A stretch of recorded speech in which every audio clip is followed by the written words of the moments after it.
Olá, está no ar o programa Pela Ordem. O tema de hoje é o fenômeno das corridas de rua. Nós vamos falar, por exemplo, quem pode correr, quais as indicações, as orientações para evitar as lesões. E também vamos falar sobre tênis apropriado, pisadas, os tipos de pisadas, segredos dos atletas de alta performance e também alguns segredinhos que só quem pratica a corrida é que sabe. E aqui, se você não sabe correr, por exemplo, você nunca começou a correr, você vai ter a oportunidade de saber tudo isso. E eu conto com a ajuda de dois especialistas. O ortopedista que é maratonista, Renato Evangelista Presoto. Seja bem-vindo, doutor. Obrigado.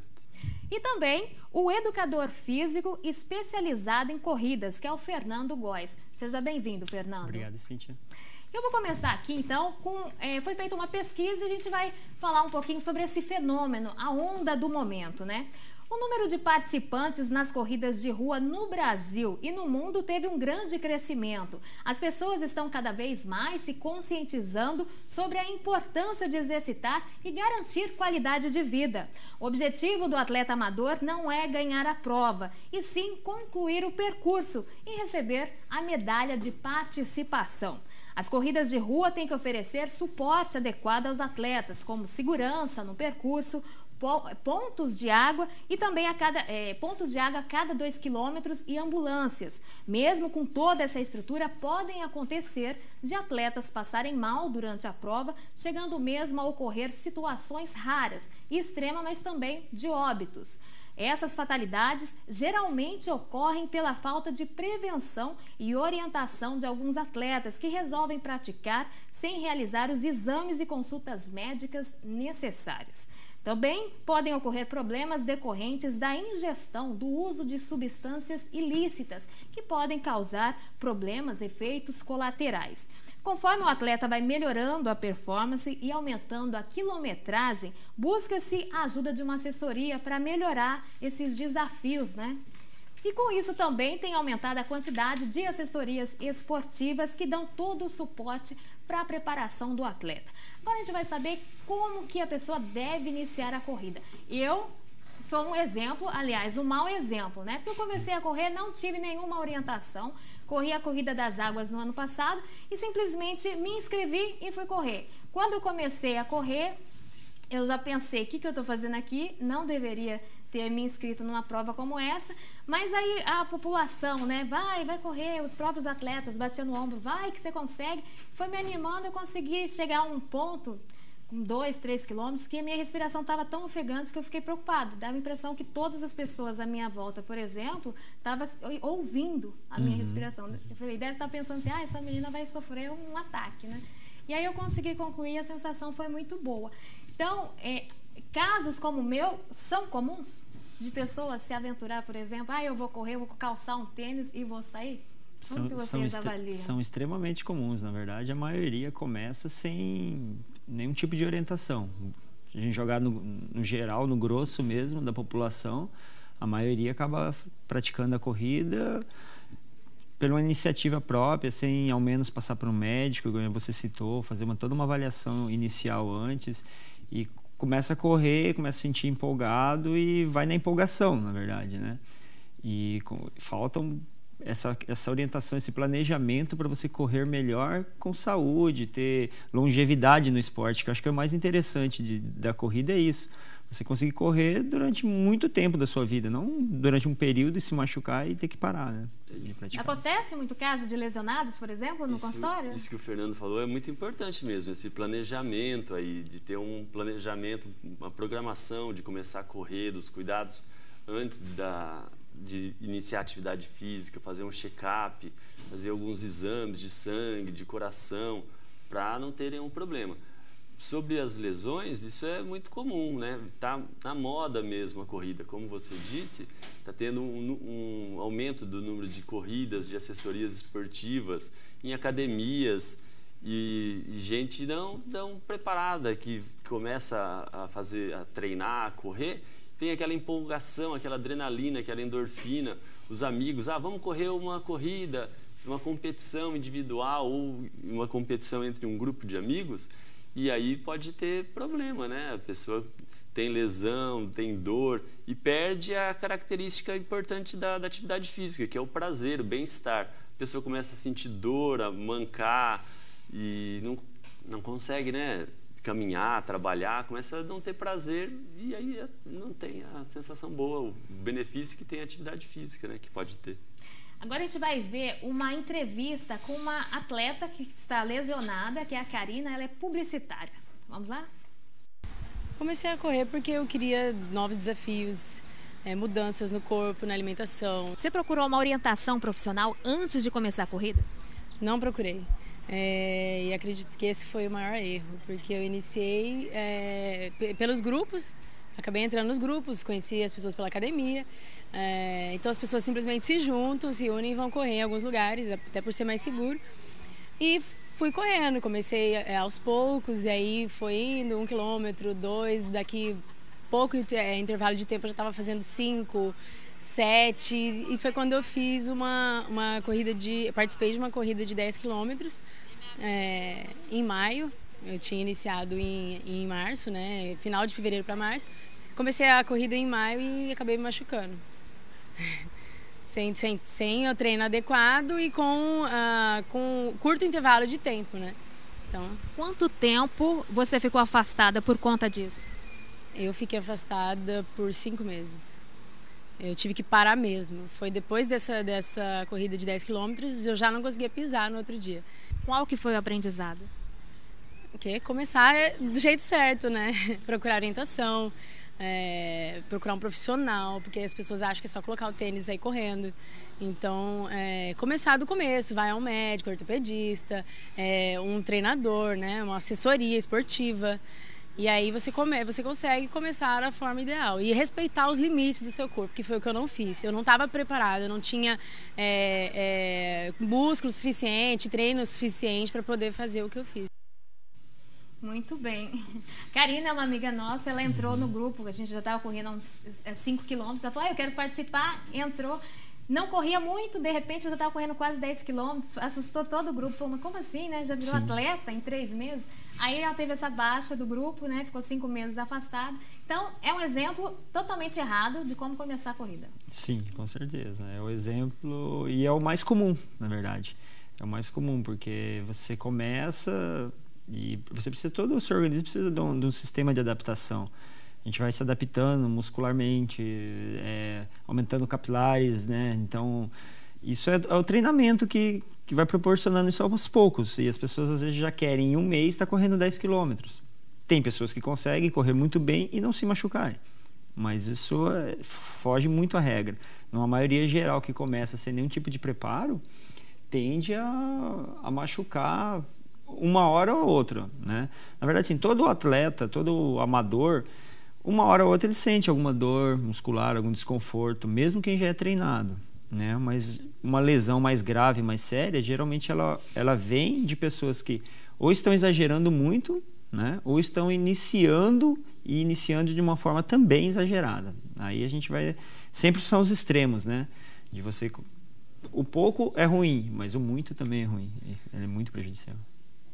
Esse exemplo dessa sua amiga, dessa corredora, é ótimo. Acho que foi muito bom ela dar o depoimento dela, porque ilustra muito bem isso mesmo, como o Fernando falou, que é muito comum as pessoas partirem do sedentarismo e iniciar uma atividade física sem o planejamento e sem um histórico. Se a pessoa já faz academia, já joga futebol, já joga vôlei, faz alguma outra, nada, por exemplo, faz pedala, faz ciclismo, ela já não parte do zero.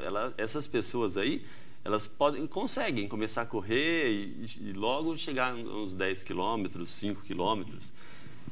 É mais difícil de ter lesão, porque tem um histórico, o corpo já está mais adaptado. Mas se a pessoa não tem um histórico de atividade física, a chance dela ter lesão ela é muito maior. Essa pessoa tem que ir mais devagar, tem que ir com mais critério e gradativamente aumentando a distância até atingir o objetivo dela. Então, vamos do início. Quem quer correr, o que tem que fazer? Não, precisa primeiro fazer uma avaliação, fazer um check-up médico com um ortopedista, com um cardiologista, com um clínico, fazer uma avaliação, né, se está tudo bem com o corpo.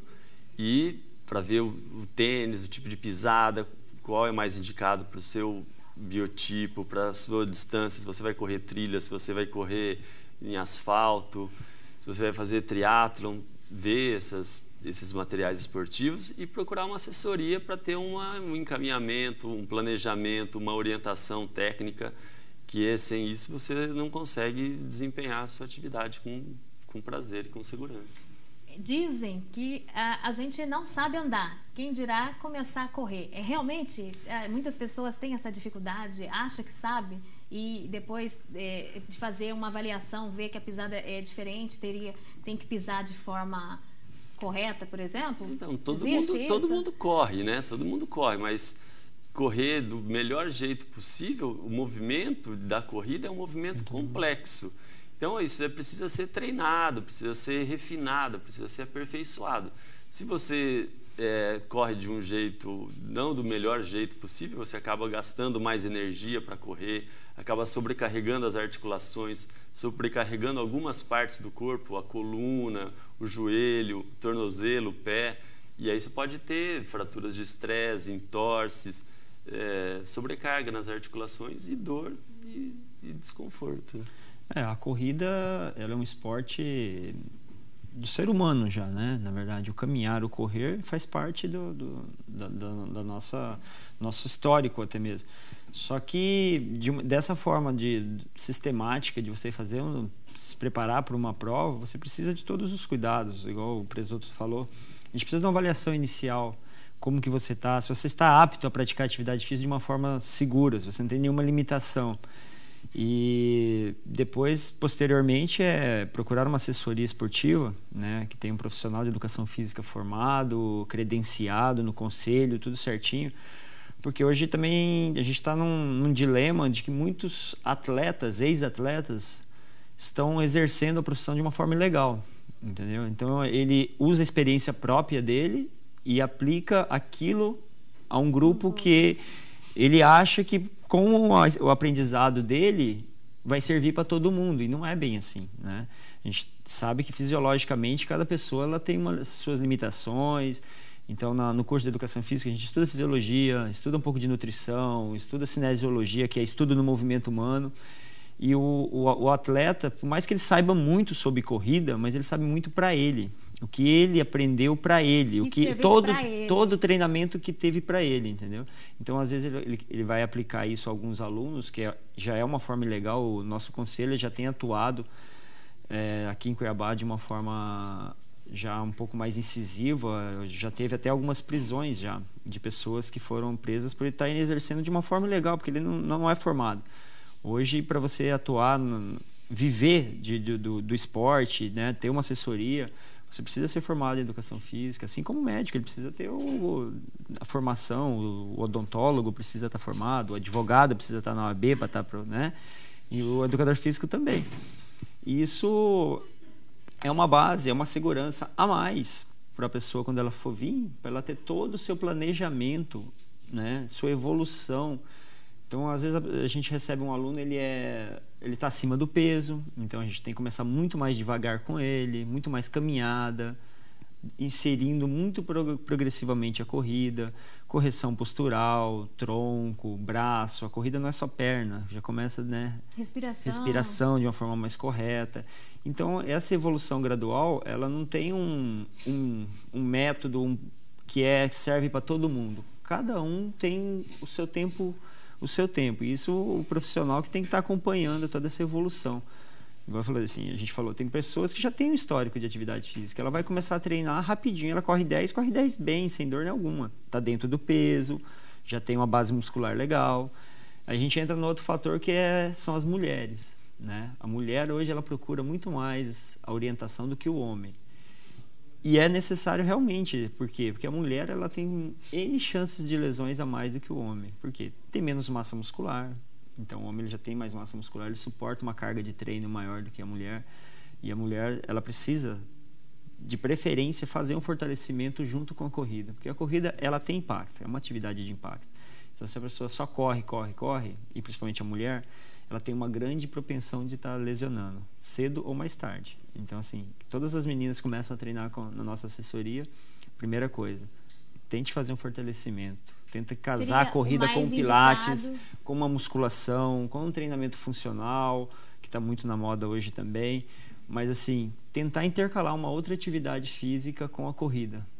Interessante é que você comentou que as mulheres buscam essa assessoria muito mais do que os homens. Muito mais que os homens. Eu estava conversando com o Dr. Presoto, né, antes do programa, e ele comentou que as mulheres são mais suscetíveis às lesões justamente porque os homens são mais acostumados a jogar futebol desde pequeno, e a mulher não tem essa prática tão intensa.